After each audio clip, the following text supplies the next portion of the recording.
Welcome back to Any Recapped. Today we will cover the series The Tower of Druaga. Make sure to subscribe to Any Recapped and hit the bell icon to be the first one to watch our new recaps. Let's begin. The premise of the show starts with a party of adventurers entering a tower where many people have been slaughtered on the first level. As they investigate, they discover that the murderers are Kuzarak, a kind of monster.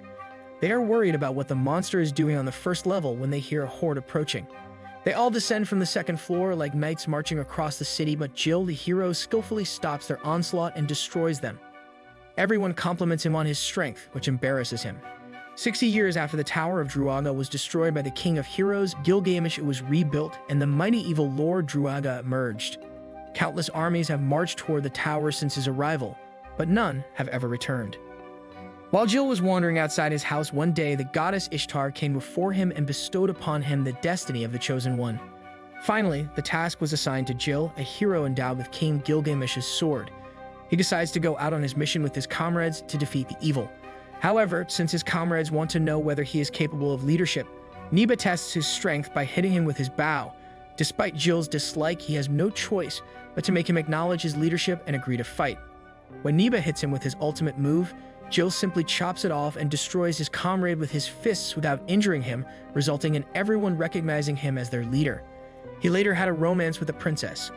On the day of his departure, she regrets the fact that their excursion was just a pond cruise, but he assures her that he will return and the two will marry. The lighted fireworks took to the sky under the shimmering cosmos, and the two had one more moment before Jill left on his adventure. They come upon the Black Knight, a minion of the evil Lord Druaga, who declares that he will not allow Jill to bother his master. Suddenly, Jill's groupmate, Yutu, assures them that after this war is finished, he will establish a family in the city with his beloved and begins charging at the enemy. He is easily murdered due to his carelessness and underestimation of the opponent. When they notice he was charged, Yutu was already dead, and Jill declares that he will avenge him. After charging his sword, he releases an aura and defeats the Black Knight.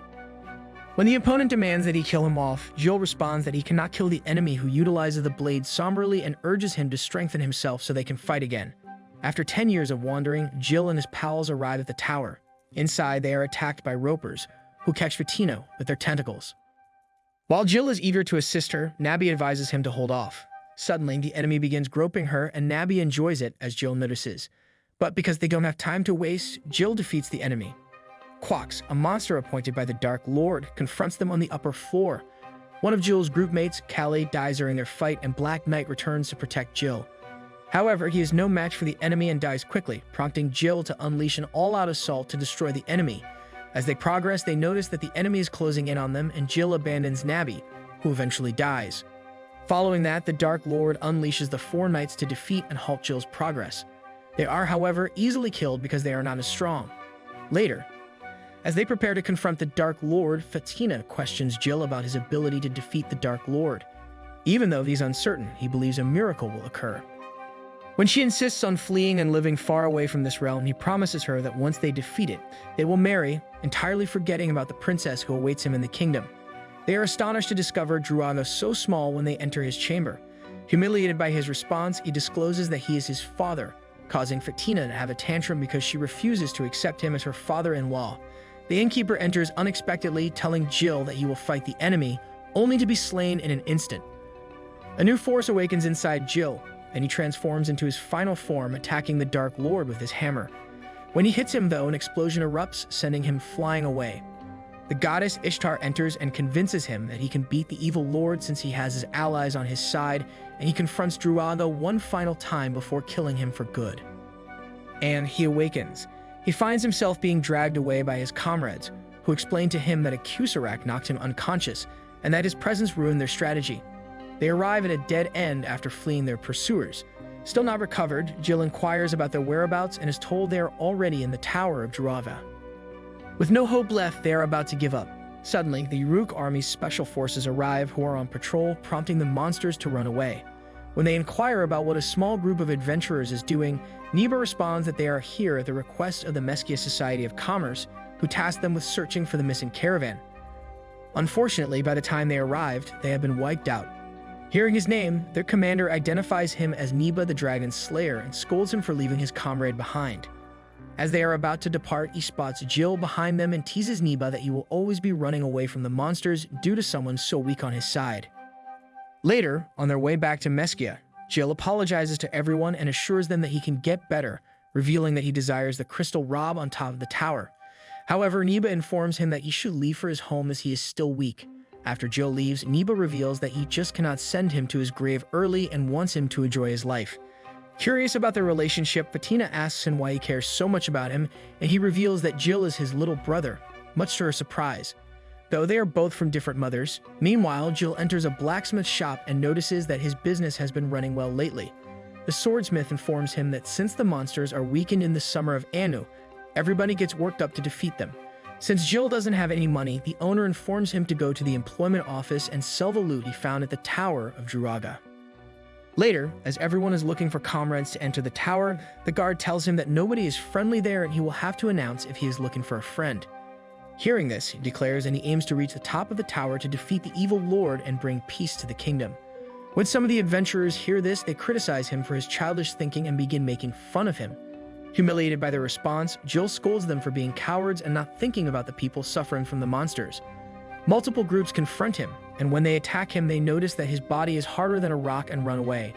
Later, as he's about to go to sleep, he finds a girl standing in front of him, who informs him that he is injured. Suddenly, blood starts coming out of his body, rendering him unconscious. When Jill wakes up, he finds himself sleeping at a house and the girl, Kaya, informs her that she has rented the house and has been living there.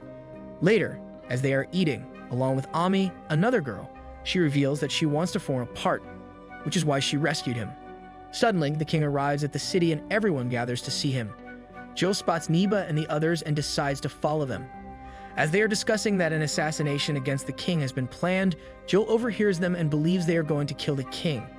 He informs Kaya and Ami, and they arrive at the location Niba mentioned.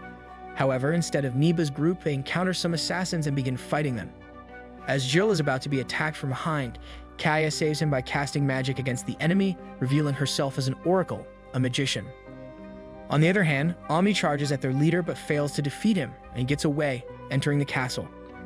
Since the danger is yet to be erased, Jill follows him up and Niba's group arrives, unsure whether they are the assassins. Meanwhile, Jill follows the other assassin to the king's room, only to find that King Gilgamesh has already been assassinated and the enemy has run away. Still unsure whether the king may not be dead, he reaches him to remove the blade from his chest and rescue him. But due to his misfortune and naivete, the guard arrives, ultimately labeling him as the assassin. When the youthful king Gilgamesh vanquished Druaga some 80 years ago, he was promised another life.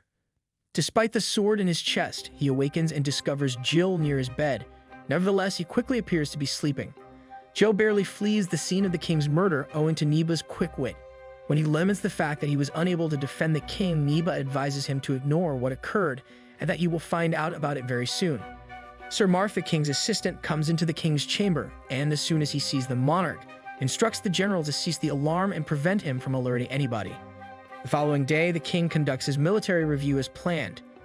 Jill is stunned during the ceremony because before him stands Gilgamesh, whom we saw being slain the night before. He remembers Niba's assurance that he would learn about the assassination plan shortly. Elsewhere, Niba discovers that Pazuzu is the mastermind behind the assassination plan and confronts him. He is unconcerned that his buddies have been kidnapped and instead murders them. Niba explains that he kills anybody attempting to reach the top of the floor without a second thought. Meanwhile, in the city of Meskia, a massive slime monster descends from the skies and wreaks devastation. Koopa, a small girl, is engulfed by the slime and Jill goes to rescue her, who also becomes trapped within it. They are immediately rescued by Ami, who observes that Jill often passes out. Koopa later recounts to them that she was walking around the market looking for something when the creature appeared out of nowhere and landed beside her. When Koopa discovers that Jill and the others are climbers, she insists on joining them with herself and her mage master, Melt. However, just as they are ready to talk and make things official, the royal army arrives at the store and insists that they allow themselves in. Melt attempts to bargain with them, but all he gets is a punch in return. At the jail, the general whisks Kaya away to the king's chamber, where she persuades him to free Jill and company. Meanwhile, the monsters are descending on the city, and one of them appears above their jail, demolishing it. Because they have no option but to battle, Jill defends himself with a stick while Melt prepares to use magic. Jill is surprised he wasn't boasting when he struck the opponent with his thunder magic. After they beat the enemy, Kaya appears and delivers to Jill the sword given to her by King Gilgamesh.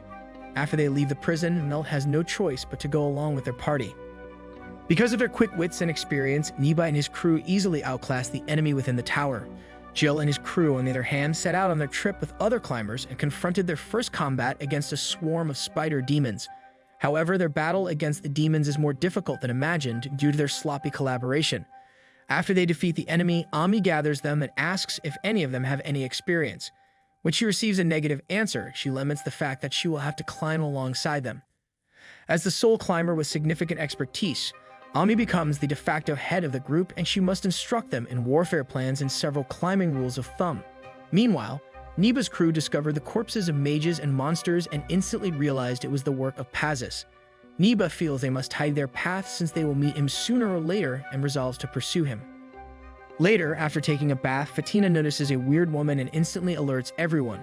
When Neba learns of this, he goes in search of her and confronts her. She questions if he cares about his buddies, but when Callie approaches, she kisses him before departing. Meanwhile, Jill and the others decide to spend the night somewhere. Because he couldn't sleep, he chooses to talk to Kaya, who tells him that she wants to reach the top so she may assist her younger brother, who has been sleeping for 10 years due to his condition. Their chat is cut short when she detects something and notifies him that a pack of Kusaraks has penetrated the barrier and is slowly approaching them. When he hears this, he assures her that he will protect them while she notifies the others who are asleep. Fatina observes this and instantly alerts Neba, who informs them that they will assist them.